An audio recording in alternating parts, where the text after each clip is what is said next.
queridas, é um prazer mais uma vez, né, estar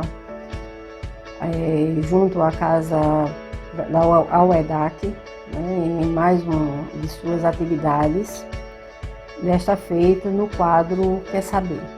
Sou Neves Couras, espírita, economista, mas com mestrado em Ciência das Religiões, pela Universidade Federal da Paraíba, onde trabalhei, pesquisei, dentro da temática da ciência e espiritualidade, curas espirituais. O que é fenômenos espíritas? Os fenômenos, na verdade, todos nós conhecemos, de alguma forma conhecemos algum. Os fenômenos da natureza, né? O trovão, o vento, as marés, todos eles são fenômenos. O que difere esses fenômenos dos fenômenos espíritas? Na verdade, para ser um fenômeno espírita, precisa ter a participação óbvia, né, de um espírito, de vários espíritos, que são nada mais, nada menos que nós, né, sem o corpo físico que partimos e muitas vezes ficamos ainda por aqui, né, às vezes fazendo alguma tarefa, às vezes até incomodando, né? Então, são esses a diferença do fenômeno da natureza e o fenômeno espírita. Tem que ter a participação de um espírito. Sempre existiu fenômenos espíritas? Na verdade, sim. Não foram criados por Kardec, né? Alguns até imaginam que foi a partir do estudo ou da criação da doutrina espírita que vieram, como é que surgiram os fenômenos espíritas, que não é verdade. Na verdade, sempre existiram, desde a criação do homem, que existem os fenômenos, não com esse nome de espíritas, porque até o nome espírita veio a ser escolhido ou cunhado por próprio Kardec, né? E quando começou na comunicação com os espíritos, que perguntou com quem falava, os próprios espíritos foi quem disseram que eram espíritos, né? Então, os fenômenos sempre existiram, as comunicações sempre existiram desde o homem da caverna. Qual a relação entre fenômenos espíritas e espiritismo? O fenômeno espírita, como eu já disse anteriormente, precisa da participação de um espírito, né? E o espiritismo, porque foi a partir da organização do espiritismo com Kardec, né, que foi, de certa forma, organizado. Foi a partir da pesquisa de Kardec, começando pela América, Inglaterra e, por último, na França, um fenômeno que ficou muito conhecido para quem estuda o espiritismo, o fenômeno das mesas girantes, depois das pranchetas, né? Então, os espíritos utilizavam naquela época, a primeira forma de comunicação deles foi, na verdade, usar o toque, um toque na mesa que significava, um toque significava a letra A, 2 toques a letra B, e assim aquelas pessoas que de início começaram a se reunir por brincadeira, né, começou-se a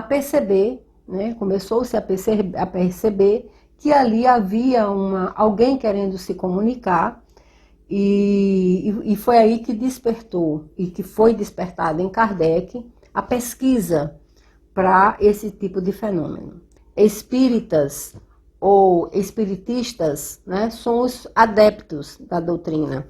E o espiritismo, na verdade, é a doutrina, é o movimento, a filosofia que faz a comunicação entre os dois mundos, o mundo visível, né, nós, e o mundo invisível. Os fenômenos espíritas ainda existem?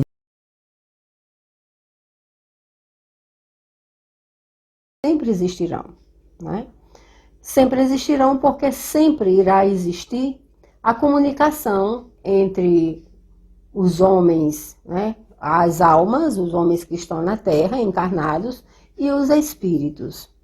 Para isso se faz necessário a presença de um médium. Que criatura é essa, para quem não sabe? É o intermediário, o mediador entre o mundo espiritual e o mundo visível. Então, sempre irá existir, porque enquanto existir a necessidade dessa comunicação, porque a gente precisa compreender que em torno de todos nós o mundo é povoado por espíritos, né? Como identificar um fenômeno espírita?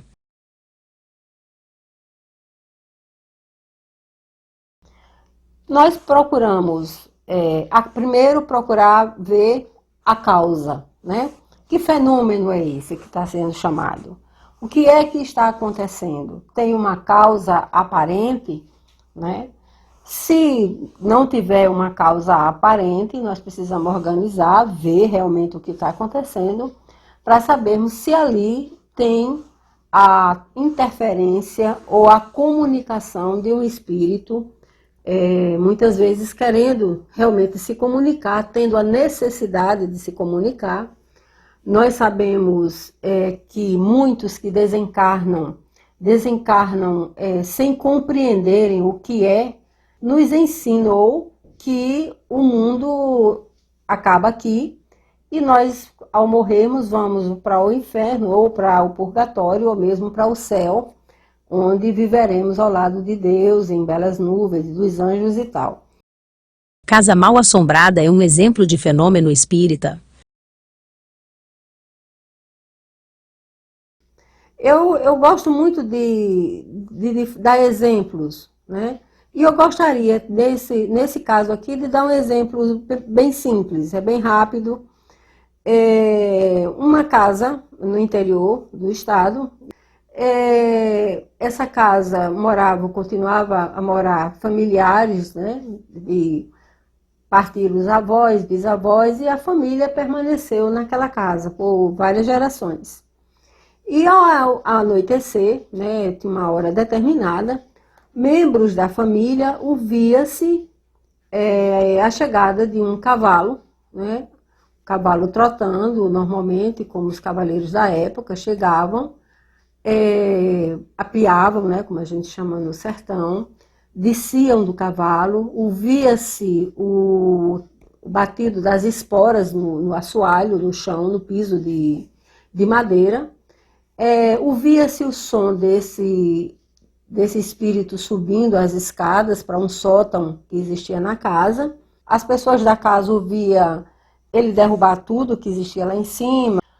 O que acontece nesses casos é que, como eu falei anteriormente, existem espíritos que não deixam as suas casas, não deixam suas empresas, não deixam seus carros, não deixa sua família. Então o apego material é muito grande e ele não admite sair daquele espaço. Mas existem casas, inclusive, que as pessoas ficam lá 200, 300 anos. O que isso significa? As casas mal assombradas. Espíritos que ali permanecem e não deixam que ninguém, digamos assim, se apossem do seu bem. Existem relatos de fenômenos espíritas na Bíblia? Na verdade, a Bíblia é completa de fenômenos espíritas, né? Primeiro que a gente precisa explicar o que é a Bíblia primeiro, né? A Bíblia é considerada a Bíblia os livros escritos até a chegada do Cristo. A partir da chegada do Cristo, o que foi escrito depois, que está no Novo Testamento, não faz parte da Bíblia, mas que foi incorporado, né, para considerar como se fosse um livro só. Tem um dos casos que eu gostaria apenas de pedir licença a vocês para ler, está no livro de Samuel, né, o livro de Samuel, no capítulo 16, versículo de 14 a 23, que é um caso de cura, inclusive, que é feito usando música. E também nós sabemos da quantidade de médiuns que acompanharam Moisés, né, ao longo de sua trajetória na caminhar com o seu povo. A Bíblia está cheia de fenômenos espíritas, apesar de que naquela época não existia essa nomenclatura espírita. Eu gosto sempre de ressaltar que as palavras espíritas, espiritismo, espiritista, né, foram cunhadas por Kardec na organização da codificação. Então, agradeço a oportunidade, ficamos sempre à disposição para novos esclarecimentos e que vocês possam aproveitar mais uma vez a doutrina espírita como uma doutrina que nos traz explicações e não milagres, né? As explicações das causas do que nos acontece.